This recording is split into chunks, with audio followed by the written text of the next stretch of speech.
Literatura medieval europea, tercera parte. Cantar de gesta. Los cantares y héroes. ¿Por qué esta tarde la multitud se congrega en la plaza de la aldea? Ya han terminado las tareas diarias y la gente solo quiere divertirse después de un agotador día. Subido a un sencillo escenario, el juglar o poeta popular, acompañado por unos músicos, se dispone a cantar o recitar uno de sus cantares de gesta. El público siempre escucha con atención los relatos de las hazañas de sus héroes favoritos. Al compás de la música, los versos del juglar invitan a imaginar estas batallas y el triunfo final de sus héroes más famosos, como por ejemplo en España, el Cid Campeador, héroes como el poderoso y valiente Sigfrido en Alemania o el valiente francés Roldán en la batalla de Roncesvalles.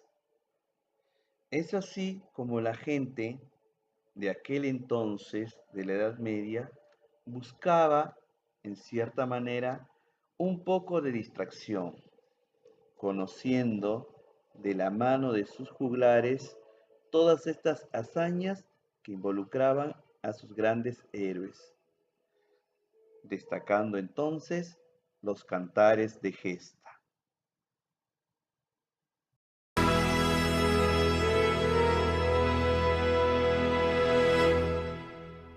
Los cantares de gesta. Empecemos por el mester de juglaría. La palabra mester significa trabajo u oficio, es decir, era una labor desarrollada durante la Edad Media. La palabra juglaría proviene de juglar, que significa poeta popular. Este oficio o trabajo se desarrolla entre los siglos XII hasta el siglo XIV aproximadamente. En la Edad Media, en distintos países de Europa, comenzó a cultivarse un tipo de poesía, la poesía épica. Recordemos que la épica es la narración de hazañas de héroes y esta épica va a ser desarrollada en un lenguaje de tipo popular, en la que se van a cantar las hazañas de estos héroes involucrados en su época, batallas y conquistas de estos personajes heroicos. Estos cantares de gesta hacen una evocación a recitar hazañas de héroes en el proceso de gestación, es decir, de formación de las antiguas naciones.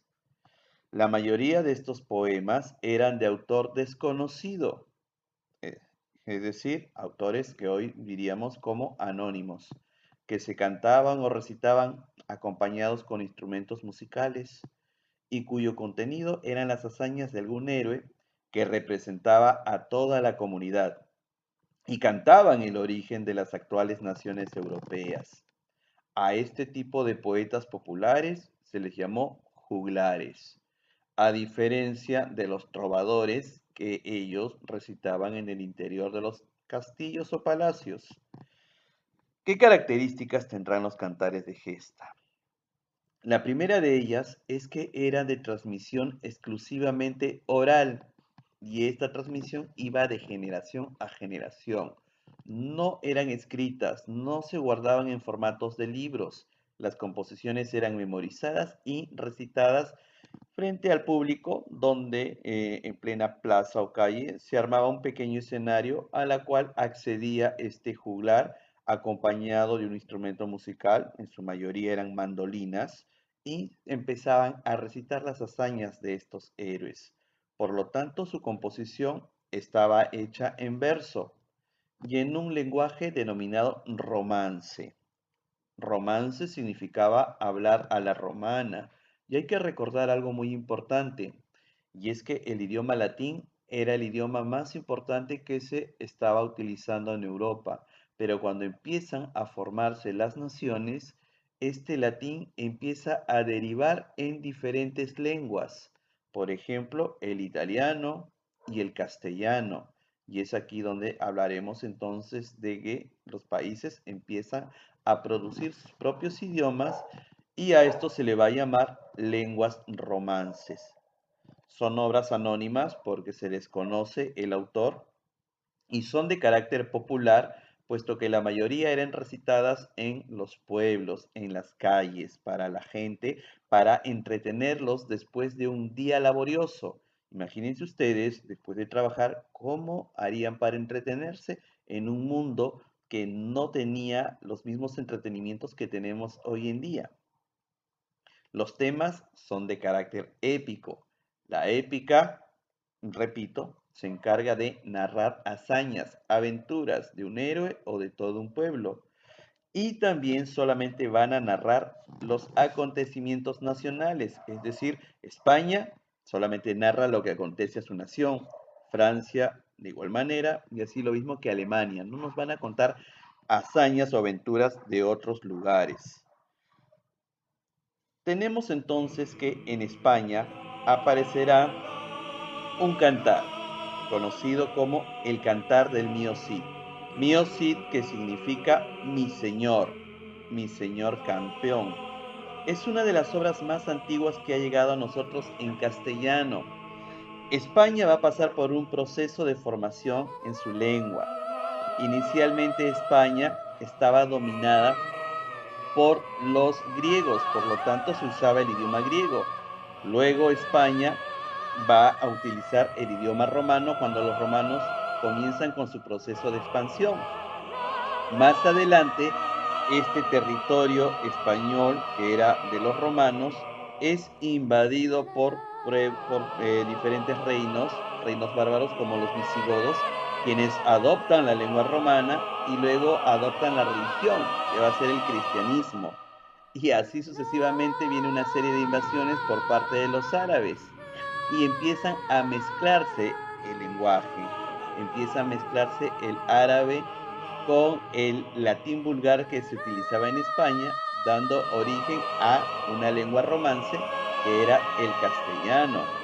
Así que el poema o cantar de Mío Cid va a ser el primer poema escrito completamente en castellano antiguo, aproximadamente en el año de 1140, cuando ya habían pasado 40 años desde la muerte del Cid. Es decir, este personaje fue real, sí existió, y se cantaban estas hazañas en las aldeas, plazas y también en los salones de los castillos, siendo por lo tanto el mío Cid el héroe nacional español, digno de imitarse. Tenemos también en Francia otro cantar conocido como el cantar de Roldán o Rolando, compuesto aproximadamente en el año 1080 o 1100. Y aquí va a narrar desde el punto de vista de los pueblos francos, es decir, franceses, las incidencias de la lucha por la hegemonía o supremacía sobre el territorio español. España estaba siendo asediada por los franceses y en aquel entonces en la región de España habían reinos árabes. Así que lo que hacen aquí es prácticamente una lucha de ideologías. Los franceses querían instaurar el cristianismo en esta zona árabe de España y se va a dar la lucha entonces entre los francos o franceses y los sarracenos o árabes que estaban asentados en este territorio alrededor del año 778 después de Cristo. Y se va a basar en un hecho histórico, la derrota de la retaguardia de Carlomagno en el desfiladero de Roncesvalles. Aproximadamente este poema consta de 4002 versos y la parte más épica va a ser cuando uno de los supervivientes a esta masacre, que fue Roldán, va a enfrentarse contra uno de estos sarracenos que repasaba, mejor dicho, los cuerpos de los caídos. Roldán se encontraba tumbado y creyéndolo muerto intenta repasarlo con su espada, no sin antes despojarlo de la suya. Para un caballero medieval, era un terrible deshonor perder su espada. Así que Roldán, con las pocas fuerzas que le quedaban, coge el olifante, esa especie de cuerno que ustedes ven allí que servía para poder llamar a sus amigos, y con eso golpea al enemigo en la cabeza, rompiéndole el casco y matándolo. Pero Roldán ya estaba herido de muerte. Roldán sabía que le quedaba poco tiempo de vida, así que lo que hace es romper su espada para que no caiga en manos del enemigo. Se despide de una manera muy tierna, como si su espada tuviera vida, la cual tenía un nombre. Se llamaba Durandarte. Después de quebrar su espada, al estrellarla contra una roca, Roldán se encomienda a Dios. Y el juglar empieza a narrar que vienen los ángeles efectivamente para llevarse el alma de este héroe, dando a entender entonces de que Roldán era así como una especie de enviado de Dios, ya que él tenía una misión divina, que era la de cristianizar a este territorio árabe asentado dentro de lo que hoy conocemos como España. Entonces, tenemos hasta el momento dos cantares muy importantes: el cantar o poema de Miosi y el cantar de Roldán en Francia. Pero no fueron los únicos. Hubo otro cantar también muy importante que se refiere a la antigua nación germánica, lo que hoy conocemos como Alemania. Estoy refiriendo al cantar de los Nibelungos.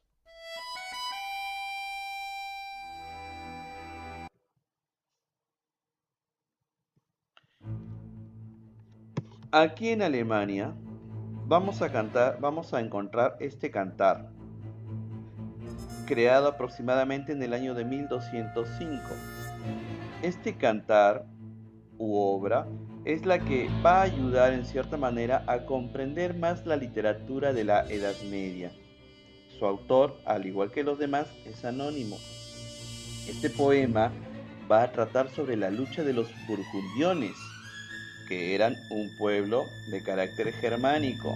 Antes de que se forme la nación de Alemania, estaban divididos en diferentes pueblos o tribus. En especial, una familia muy importante que era la familia de los Nibelungos, contra otro personaje perteneciente a la historia, que era el poderoso Atila, el Huno, el rey de los Hunos, una tribu asiática que había expandido su territorio hasta llegar a conquistar grandes pueblos pertenecientes a Europa, y sobre todo al hundimiento y la ruina de esta familia, estamos hablando de los Nibelungos, por las pasiones desarrolladas entre sus dirigentes como Gunther y Sigfrido, y de la rivalidad aquí también de dos reinas, Brunilda y Grinilda, esposas de estos caudillos arriba mencionados. Si tú has sido fanático de repente de Caballeros del Zodiaco, el nombre de Sigfrido se te hará muy, digamos, familiar, así como el nombre de Hagen o el nombre de Hilda. Y es que estos personajes fueron sacados de una ópera que trataba de muchos tipos de historias relacionadas a los Nibelungos, como es la ópera El Anillo del Nibelungo. Todas estas giran en torno al mito de Sigfrido. Sigfrido era un poderoso guerrero que se asemejaba mucho a Aquiles. Recordarán ustedes que Aquiles era un semidios y que este semidios tenía un único punto débil, que era su talón. Aquí también vemos que Sigfrido proviene también, en cierta manera, o es descendiente de un dios. En la mitología nórdica se nos menciona que en algún momento el poderoso Thor perdió su condición de dios y vivió en la tierra de Midgard, es decir, la tierra de los humanos, donde se enamoró y tuvo hijos, y producto de estos hijos es que va a tener un descendiente llamado Sigfrido. Sigfrido va a dar muerte a una terrible bestia, un dragón. Él se va a bañar con la sangre de esta bestia. ¿Para qué? Para que le brinde un tipo de inmortalidad, dureza a la piel. Es así como Sigfrido inflige un corte en el cuello del animal. Esta empieza a caer como si fuera una especie de ducha se baña, pero para mala suerte de Sigfrido, una hoja de un árbol se desprende y se pega en la espalda, dejándole el único punto vulnerable, ya que Sigfrido no se había percatado de eso hasta que llegó a su casa y ahí se da cuenta que la hoja de un árbol de tilo se le había pegado y quedó marcada la hoja ahí, justo detrás del corazón, en la espalda, en la parte detrás del corazón. Ese era el único punto débil que va a tener Sigfrido y que él lamentablemente va a contarle a su esposa y su esposa no cae este secreto y se lo revela a un enemigo de Sigfrido. Su esposa, la esposa de Sigfrido, tenía un primo muy celoso llamado Hagen, quien quería eliminar a como dé lugar a Sigfrido. Así que él se entera de dónde quedaba este punto débil y aprovechando un descuido del héroe cuando estaba agachado bebiendo agua de un río, le atraviesa una lanza en ese lugar y lo mata.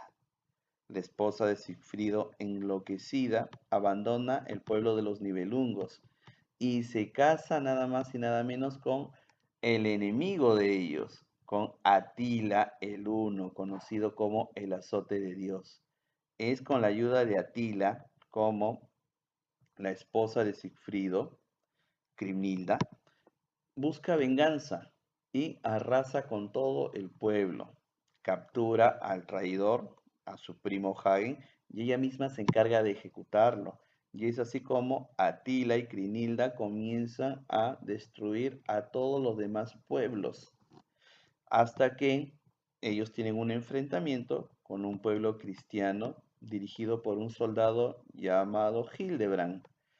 Atila tiene que huir, pero Crinilda es tomada prisionera. Y es el propio soldado quien ejecuta a Crinilda, quien ya se había vuelto demasiado cruel y sanguinaria, dividiendo el cuerpo de ella en dos con su espada. Es así como se cierra, digamos, uno de los tantos poemas que componen el canto de los Nibelungos.